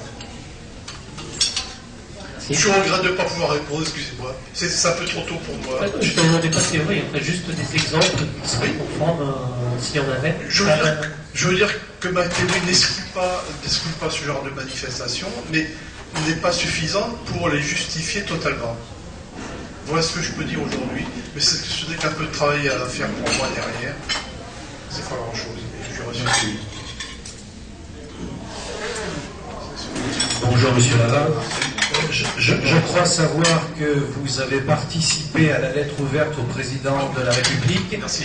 qui a été faite avec le regretté amiral Gilles Pinon. Quand je dis avec... Et d'autres. Et dont Madame Pinon nous a fait l'honneur d'être parmi nous ce soir. Madame. Et je voulais savoir si vous avez eu vent des interprétations qui ont pu être faites de cette lettre dans les médias peu après. Dans les médias, zéro. Les médias françaises, je vais dire que dalle. Je suis un peu rapide en dire ça, mais je suis breton et que dalle. Le mot que dalle vient du breton. Dalle, c'est zéro en breton. De temps en temps, on colonise les Français, il ne faut pas se tromper, c'est pas l'inverse tout le temps. On fait ce qu'on peut chez nous. Bon, alors, soyons sérieux un peu, essayons. Les réflexions dans les médias françaises, 0 de 0. Par contre, aux États-Unis, par exemple aux États-Unis, il y a eu des commentaires, je ne dis pas élogieux, on s'en fiche de cet aspect des choses, mais je vais dire positifs dans le sens où des gens se sont mis à analyser cette lettre, et je crois qu'elle a donné lieu dans certains pays à des initiatives identiques. Je crois, je prêtais vérifier, j'en sais rien. Oui. Oui, il y avait une deuxième question que tu m'as posée fort justement, concernant l'interprétation de la lettre, du moins ce que j'ai pu constater. Bon, cette rédaction de la lettre a été laborieuse parce que chaque terme de cette lettre a été pesé longuement, très longuement, sous l'égide de l'amiral Pinon, contre l'amiral Pinon. Bon, je précise en passant tout simplement, parce qu'il faut rendre à César ce qui est à César, c'est que l'initiative de cette lettre, d'une démarche équivalente, vient de Jacques Costagliola, qui au début de notre travail dans ce sens, avait proposé une pétition demandant le même objet au président de la République. Et en réfléchissant un petit peu à la tactique et à la stratégie des choses, on a vite convenu que la pétition serait vouée à l'échec, étant donné le nombre de pétitions qui doivent arriver à l'Élysée pour un tas de sujets, la couleur des autoroutes, n'importe quoi et tout ce qu'on veut. Donc à ce moment-là, on s'est dit, c'est pas le meilleur moyen d'entrer à l'Élysée, on va donc faire un tournant. Et c'est Gilles Pinon qui, heureusement, a eu cette idée de la lettre ouverte. Et nous sommes mis au travail pendant environ un mois pour la rédiger, sous l'égide du contre-amiral Pinon. Bon, ça a été laborieux parce qu'on n'était pas toujours d'accord au début sur ce qu'on a écrit, bien sûr, c'est l'intérêt de la chose aussi. Mais on a fini par réunir un consensus quand même, pour rédiger cette lettre. Et nous avons été accompagnés dans la signature de cette lettre par quelques, je vais dire environ, parce que j'ai tout ça ici, mais c'est pas important de citer peut-être, tout le monde les connaisse, par une demi-douzaine d'autres personnes tout à fait sérieuses et je pense éminentes. Voilà, alors, par contre, dans la rédaction de cette lettre, j'ai constaté, évidemment après coup, par définition, qu'il pouvait y avoir un quiproquo concernant la manière dont nous parlons du GEPAN. Bon, nous disons dans cette lettre que le GEPAN n'a pas la compétence pour étudier, pour mener une étude scientifique du phénomène. Et on entendait par compétence, il ne faut pas se tromper là-dessus, il n'y a pas de jugement de valeur là-dessus, c'est exactement comme quand on dit qu'un tribunal administratif n'est pas compétent pour juger d'une affaire criminelle. C'est exactement dans ce sens-là qu'on l'a entendu. Donc quand on dit compétence, il ne s'agit pas de juger de la compétence intrinsèque des individus composant le GEPAN, ça d'abord, il n'y a pas lieu de le faire, ces gens-là sont très compétents, et puis en plus ce ne serait pas positif du tout et productif de faire une telle critique, ce qui n'a pas lieu d'être, qui n'est pas justifié. Bon. Il suffit de voir aussi ce qui explique largement, il faut voir les missions qui ont été fixées au GEPAN, ce n'est pas de faire de la recherche sur la nature de l'OVNI, mais c'est du classement bien français, de mettre un tampon sur l'observation, de la mettre dans un tiroir, de l'oublier en général, et puis de faire une communication, du moins un projet de communication des observations vers le public. Voilà les missions assignées par le GEPAN. Et je vais d'ailleurs publié dans mon bouquin, retransmis une interview qu'avait donnée Yves Sillard sur le RFI ou RFU, je ne sais plus, en 2006, quand le comité de pilotage du GEPAN, du GIPAN actuel, a été créé, c'était en 2005 ou 2006 je crois, enfin c'est précisé tout ça là-dedans, bon, qui a succédé au CEPRA, après une expertise qui avait été menée par François Gouange à l'époque, et qui avait conclu qu'il y avait un intérêt à garder une activité équivalente, quitte à changer l'appellation qui pouvait prêter à confusion, parce que CEPRA ne concernait pas le phénomène OVNI en principe, c'était le service d'étude des phénomènes de rentrée atmosphérique. Donc, ça paraissait éloigné du phénomène des pannes. Et à la suite de quoi le GIPAN a été créé, sous l'égide scientifique de Yves Sillard et l'égide administrative d'Yvan Blanc. Mais la mission du GIPAN, et je pense que pour les membres pour préciser, n'est pas de faire une étude absolument scientifique de la nature des OVNI, mais une étude des témoignages finalement. En reconnaissant au passage que quand même près de 30% des observations correspondent bien à des phénomènes inconnus. Ce qu'avait déjà remarqué Claude Poher en son temps, ce que je regarde, c'est que Claude Poher n'ait pas eu l'autorisation et a même eu l'interdiction, il l'a dit en public, et je suis témoin, et d'autres aussi, il a eu l'interdiction de publier son rapport de 1500 pages qui figure en 4 volumes. J'ai eu la chance d'avoir ce rapport très rapidement entre les mains. Et ce rapport concluait très nettement, la conclusion de son rapport était que la majorité des observations rapportées correspondaient à des objets présentant une physique et une technologie totalement inconnue de notre technologie de l'époque, c'est-à-dire en 76 ou 17. Mais Claude Poher dit aussi, de la même manière, et en public, il l'a dit sur la radio ici et maintenant plusieurs fois, et il a dit à 2 occasions, qu'il y a eu interdiction formelle de rendre ce rapport public. Alors, on peut se poser des questions. Moi, si je me trompe, évidemment, Claude Poher aura toute l'attitude de rectifier ce que je dis ici. Enfin, il a dit ici, sur la radio ici maintenant, j'ai les dates en tête, mais bon, inutile les dates, c'est assez récent. Bon, c'est facilement contrôlable ce que je dis là. Donc la mission du GEPAN n'est pas de trouver la nature des OVNI, c'est simplement faire un classement, je vais dire par ordre alphabétique presque, des observations, de les mettre dans un tiroir, de les classer, il y a aussi le problème du classement, et le problème de transmission des observations au public intéressé. Alors je ne sais pas ce que c'est le public intéressé, moi j'en suis, je n'ai jamais obtenu quoi que ce soit, enfin c'est un autre problème, passons là-dessus. Donc il y a lieu, ce que je propose dans mon bouquin, chapitre 6, de créer un institut de recherche scientifique du phénomène, avec la méthodologie scientifique qui a déjà fait ses preuves. C'est les méthodes développées en recherche opérationnelle, que je détaille dans le chapitre en question. Je détaille également l'éthique et la déontologie de cet institut, parce que éthique vis-à-vis évidemment des observateurs, des témoins, parce que là aussi il y a beaucoup à faire. Éthique vis-à-vis de la population qui est censée s'intéresser au phénomène, et puis quelque chose de plus subtil qui est l'éthique que l'on devra avoir un jour ou l'autre peut-être vis-à-vis de l'intelligence ou des intelligences qui génèrent ce phénomène, qui le contrôlent du moins. Il y aura aussi là à développer des choses qui ne sont pas strictement de l'ordre des sciences dures, les mathématiques et physiques, mais qui relèvent de la sociologie, du domaine philosophique, peut-être religieux et peut-être spirituel plus tard, on verra, il y a du travail à faire. Mais tous ces problèmes sont soulevés et doivent être soulevés et résolus, au moins en principe, avant de commencer d'imaginer une diffusion de quoi que ce soit auprès du public, parce qu'il faut d'abord, avant de diffuser quoi que ce soit d'une recherche, imaginer d'abord les conséquences que ça peut avoir auprès d'un public qui n'a pas été préparé à quoi que ce soit. Et si le public n'est pas préparé, c'est parce qu'il y a une faute grave, à mon avis, des politiques, qui n'ont pas assumé leur fonction nominale dans cette occasion, qui est de préparer le public à des phénomènes, d'éruption possible d'un tel phénomène, qu'elle soit volontaire ou accidentelle, tout d'un coup dans son champ de conscience. Que se passerait-il si un jour, un 5 novembre, magistrat se développait en France, le public pas préparé, on peut imaginer les dégâts du point de vue social et psychologique. Et il me semble qu'il y a une fonction essentielle de l'État, j'allais dire une fonction régalienne, qui n'est pas assurée actuellement. Et c'était ce qui m'a motivé à participer activement à la rédaction de cette lettre. Et apparemment, rien n'a changé depuis la rédaction de cette lettre.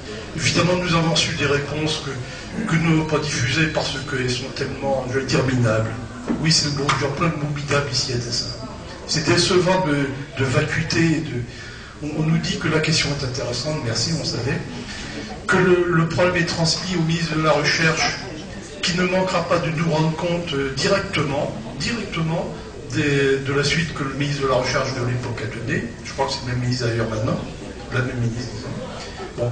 J'ai eu l'occasion, j'ai remis une couche un peu, c'était au centre du Bourget en 2009, de faire remettre directement entre les mains du président, parce que je pensais que c'était les adjoints, ce qui entoure le président, qui avaient fait un blocage. Or, j'ai pu faire transmettre directement de la main à la main entre un politique, un homme politique qui pouvait approcher le président de l'époque, une copie de cette lettre, et quelques temps après, la réponse qui a été reçue était une photocopie de la réponse précédente.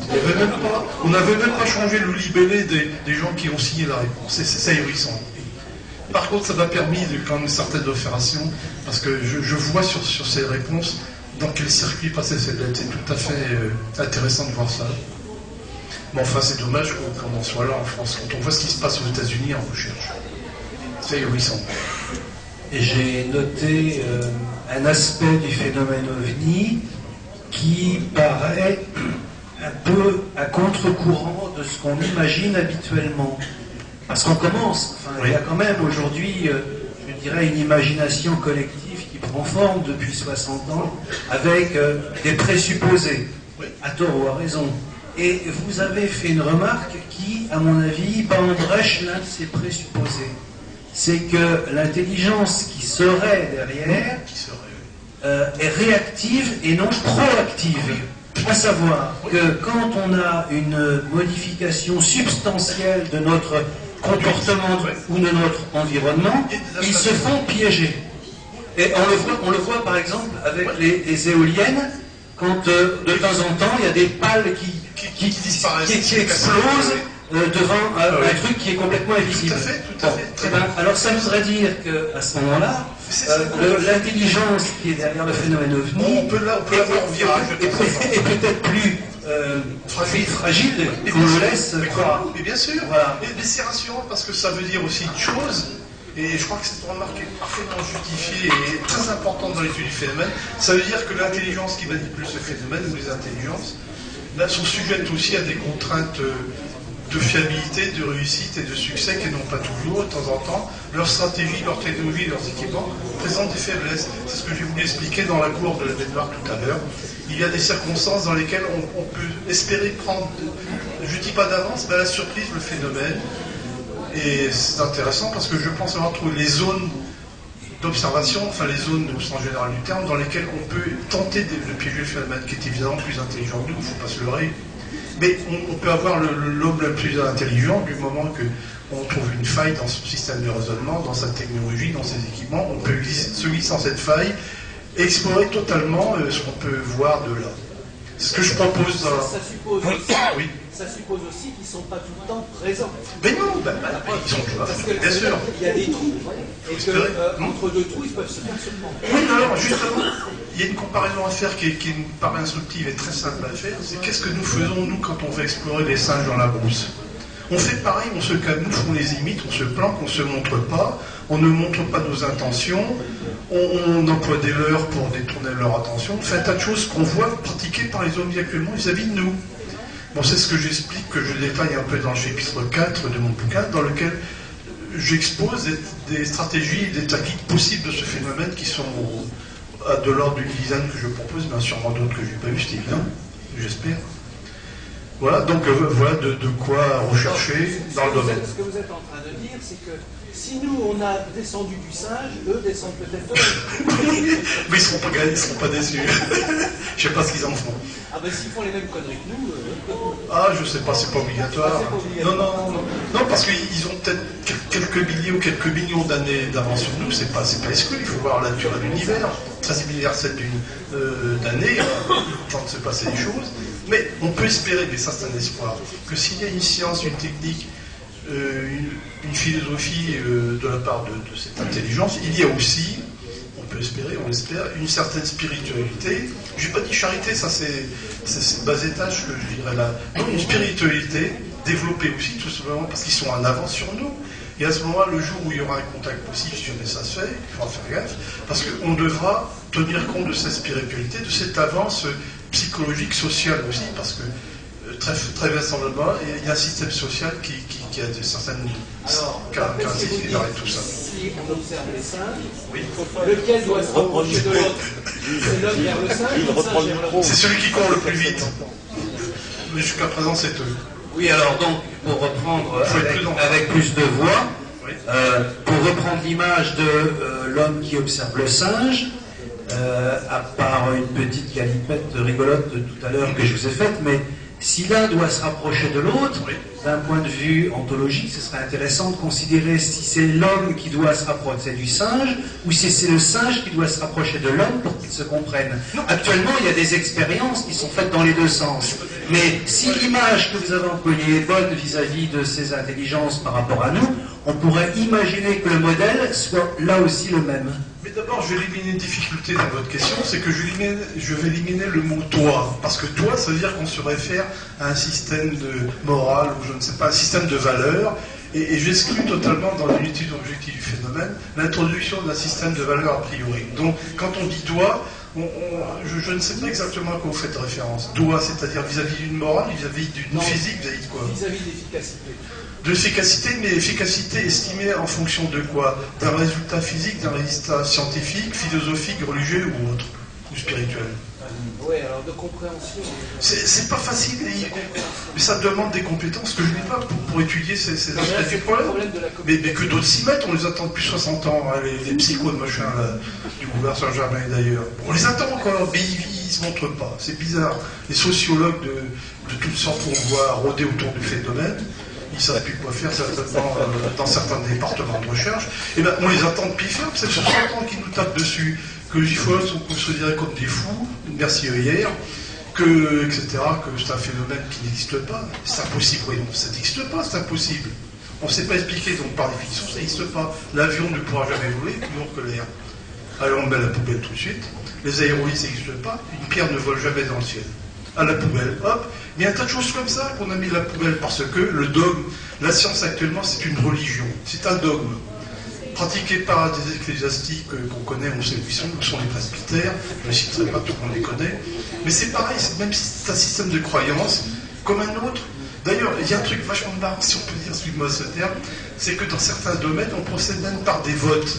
Par exemple, en médecine psychiatrique. La définition remise à jour tous les ans des maladies psychiatriques se fait aux États-Unis, je ne sais plus quelle université, et on procède par un vote.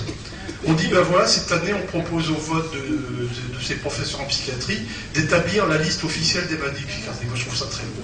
Une liste officielle des maladies psychiatriques, ça c'est super. Ça mériterait d'être français, ça.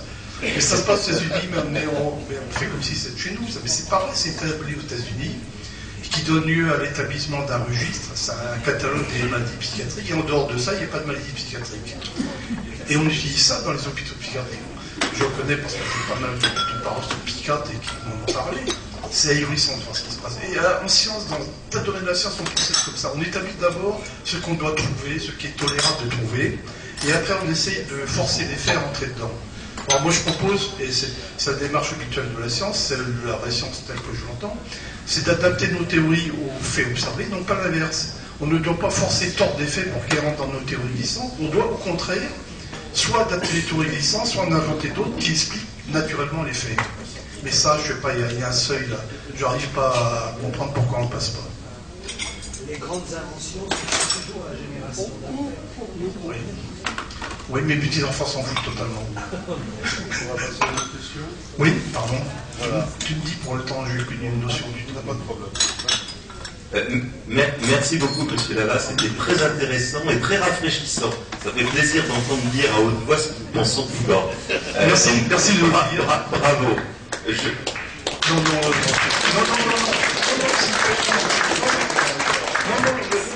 Non, parce que je vais être méchant là, pour certains, tant pis, je vais faire 30 copains d'un coup, là c'est sûr. Mais la science n'est pas, la recherche ufologique ne doit pas être du showbiz. Et actuellement, tel que les médias l'ont présenté, et j'aurais dû faire tout un chapitre sur les médias dans mon bouquin, mais je me suis dit peut-être qu'un jour j'aurais besoin, ne serait-ce que pour diffuser les bouquins, j'aurais besoin des médias. Donc j'étais prudent, mais je suis idiot, je suis animal sur lequel on marche une patte, ben, j'en tire ma patte et puis je fais autre chose. Bon. Et là, j'aurais dû quand même logiquement faire un chapitre sur les médias, sur l'attitude des médias en général en France notamment, qui est une attitude qu'on a retrouvée dans certaines époques difficiles de notre vie nationale. Je pense aux années 40 et juste à côté, avant et après. Et bon, je ne veux pas être méchant pour certains, mais c'est exactement ça, c'est la complicité des médias avec le vent, le sens du vent actuel. Le sens du vent actuel, jusque récemment, les ovnis n'existent pas parce qu'on ne sait pas les expliquer. Par contre, on commence à observer des conversions bizarres et qui se font rapidement. J'ai vu ça l'autre jour à la télévision.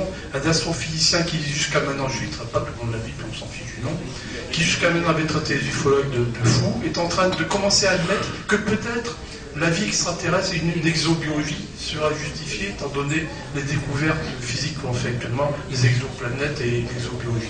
Il commence déjà à retourner sa veste, mais ça va être dur. Ça grince de partout quand il essaye ça. Ça fait 30 ans qu'il est habitué à dire que c'est de la folie, les ovnis. Alors il y a quand même des progrès qu'on peut observer, même dans Ciel et l'espace. Le dernier Ciel et l'espace, sur la couverture du numéro de décembre ou janvier dernier, de janvier certainement, on ose exposer le mot extraterrestre. Mais ça c'est nouveau, c'est une révolution du point de vue des médias français ça. Et au mois de juin, rebelote avec le numéro de Science et Avenir, on parle aussi des extraterrestres, des liaisons radio possibles, etc. Doit-on les écouter ou pas les écouter ou se manifester? C'est la première. Mais attention, on ne va pas très loin quand même. On évite soigneusement d'utiliser le mot ovni dans ces articles. Ah non, ça n'existe pas encore. L'Académie des sciences n'est pas prononcée, donc on ne prononce pas le mot ovni. Attention à la carrière, voyons. On est sérieux. Il y a encore des guets à passer. Oui. Voilà, et maintenant je voudrais revenir un petit peu en arrière sur un point de votre exposé que j'ai trouvé très intéressant. C'est lorsque vous avez parlé à propos de la vague du 5 novembre 1990, oui, des découvertes de Frank Marie sur les noms. Oui. C'est ce que aux États-Unis John Keel et plus récemment Loren Coleman avaient aussi découvert, à savoir, c'est ce qu'ils appellent le name game. Le jeu des noms, c'est-à-dire que par exemple dans un certain nombre d'événements, que ce soit des événements ufologiques ou fortéens, oui, vous avez les mêmes noms qui apparaissent soit chez les témoins, soit des noms de lieux. Et alors, excusez-moi, simplement, ce que tout à l'heure vous avez avancé un début d'explication, et j'aimerais que vous reveniez dessus parce que c'était extrêmement rapide sur la manière dont ça pouvait s'articuler entre notre toponymie terrestre et le phénomène ovni qui l'utiliserait. J'aimerais que vous reveniez là-dessus, parce que tout à l'heure, c'était très court. Voilà, et à propos de votre déni, tout à l'heure, c'était très court et j'avoue que j'ai pas saisi. Oui, alors, j'ai commencé par parler de l'orthothénie parce que aussi, historiquement, c'est un aspect qui a été détecté et mis en valeur par Aimé Michel, donc c'était dans les années 55 à 58. Mais j'ose dire que j'ai élargi cet aspect des choses en parlant de pan-PL, orthothénie, c'est-à-dire orthothénie dans d'autres domaines que le domaine classique de l'espace à 3 dimensions géographiques tel que l'a considéré Aimé Michel. Mais il a fait le premier pas, il fallait le faire et j'ai eu le coup de bol de le connaître pendant 20 ans.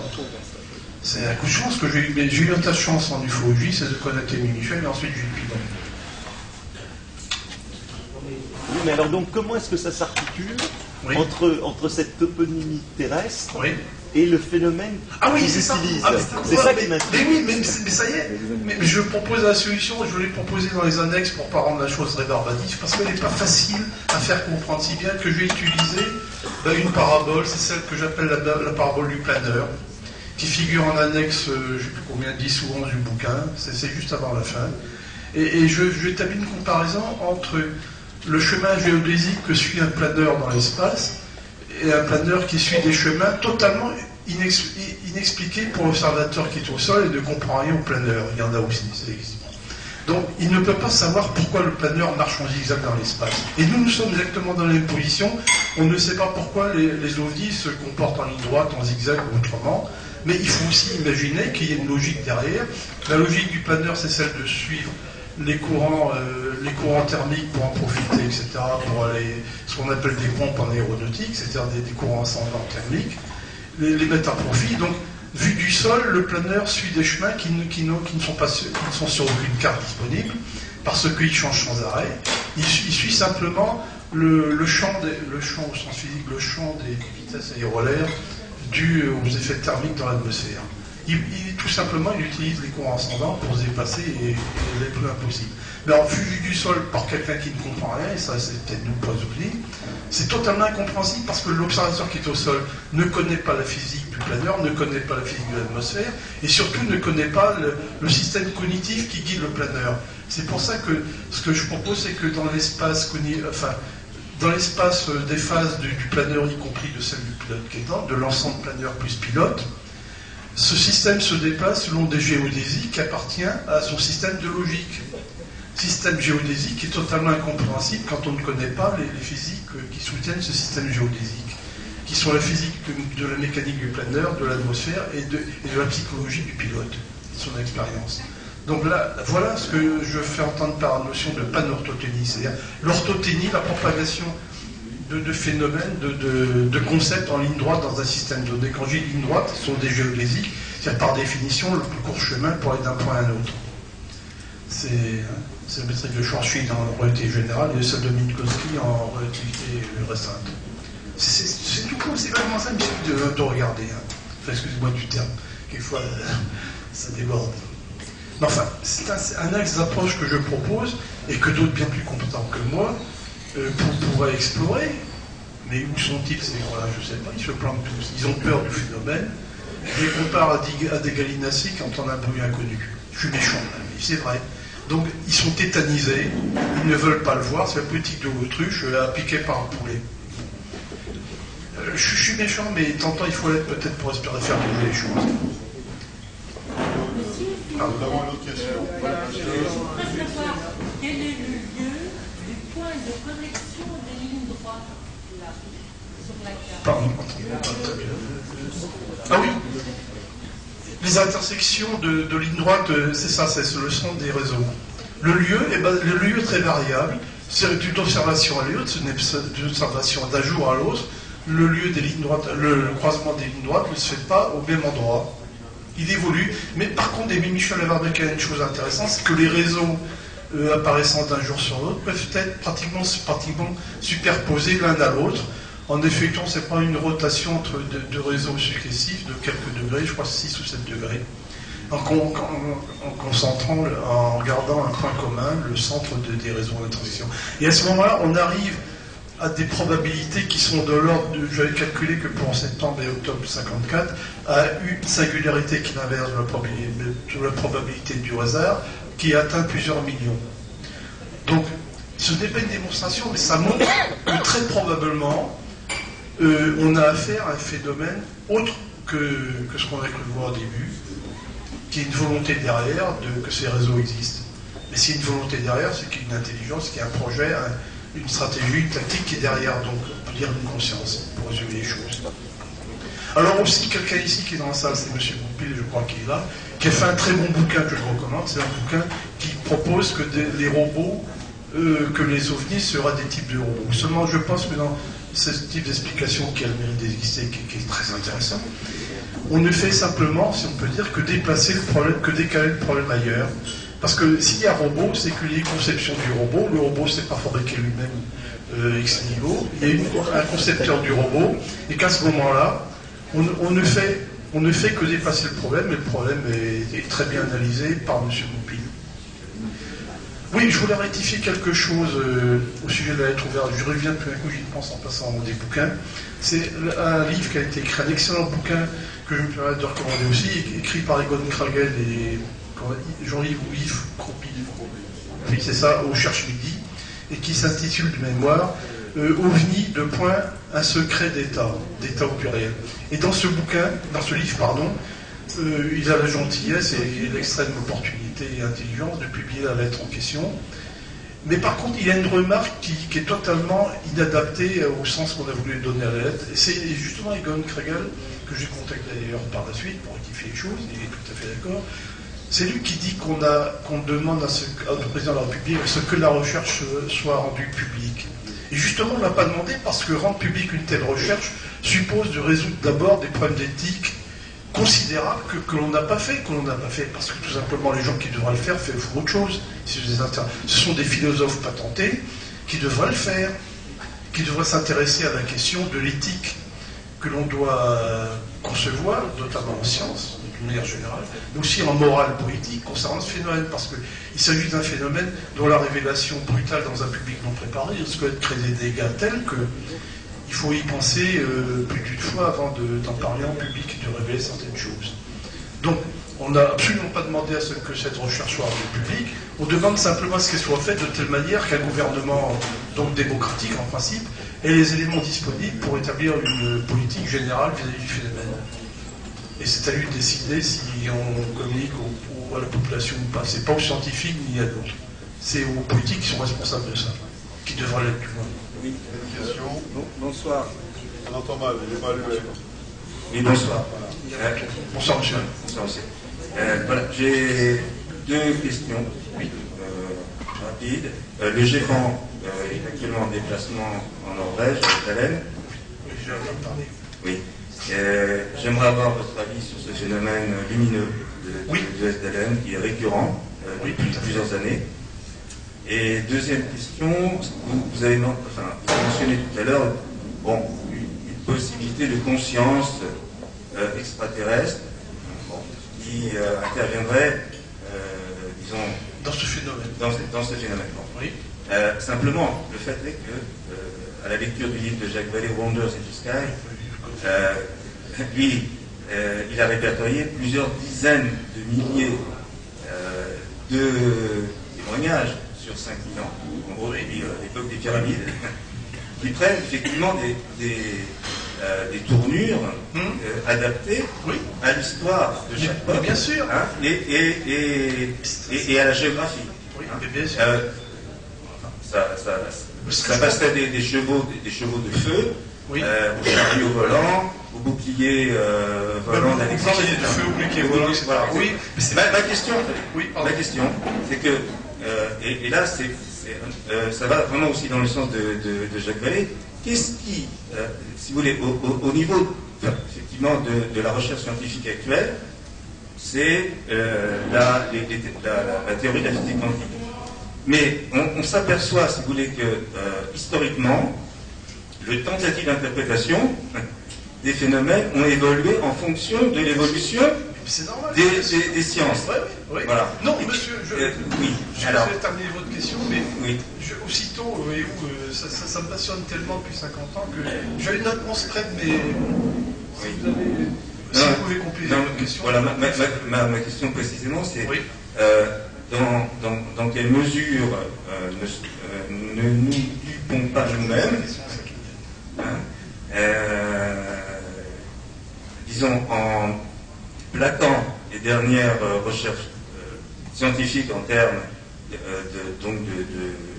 théorie des cordes, de physique quantique, ou de Brun dont vous avez parlé tout à l'heure, pour trouver finalement une tentative d'explication. Voilà. Oui, ça, effectivement, mais je reviens à ce que vous disiez au début de votre question, qui me paraît plus exploitable parce que plus accessible. Non, je sais pas. Pardon. Excusez-moi.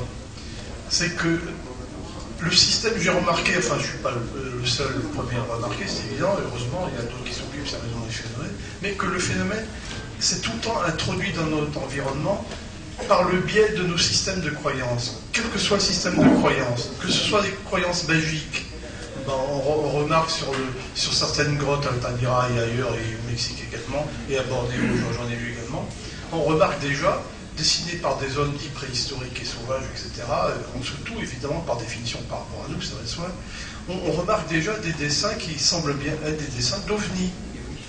Donc on peut supposer, il n'y a pas de raison qui s'oppose à ça, que le phénomène OVNI déjà se manifestait du temps d'il y a très longtemps, avant nos premiers systèmes de croyances reconnus dans le système historique, c'est-à-dire dans le système que l'on connaît, parce qu'il y a une histoire de système. Mais on remarque aussi, et c'est là que je sais bien que ça sera plus difficile à accepter, c'est ce que je propose un peu dans la préface que j'ai eu l'honneur de faire pour la réédition du livre de Gilles Pinon, par Interkeltia.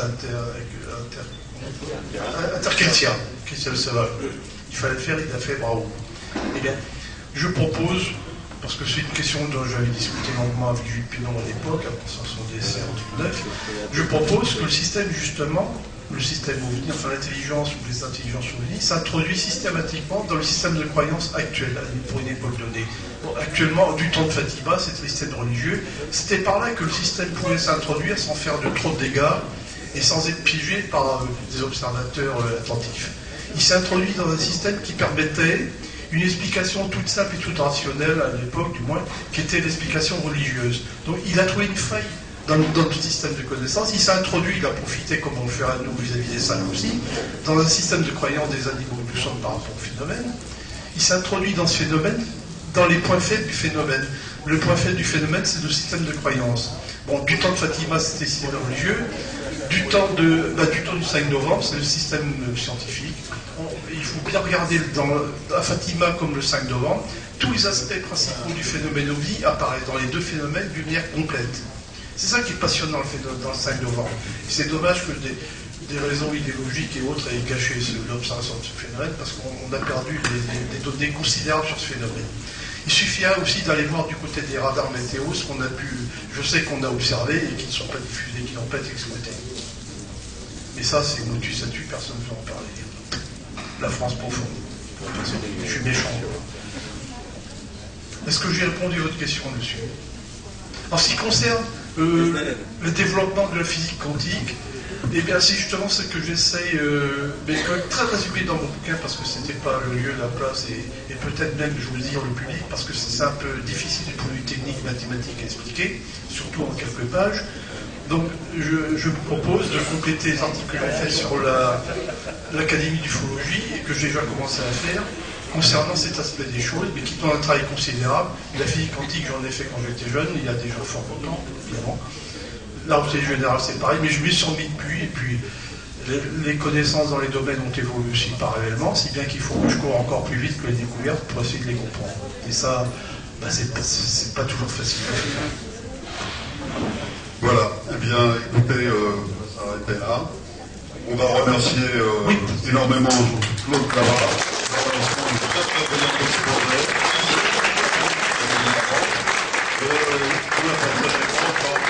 Aussi pour vous avertir que le mois prochain, nous avons M. Jean Goupil et Didier Leroux qui seront présents pour nous parler de leur ouvrage qui s'appelle Les OVNI, une intelligence artificielle, qui est cet ouvrage qui est présent. Voilà. Je vous remercie. Je finis par vous souhaiter, j'espère que vous avez passé de bonnes fêtes de fin d'année.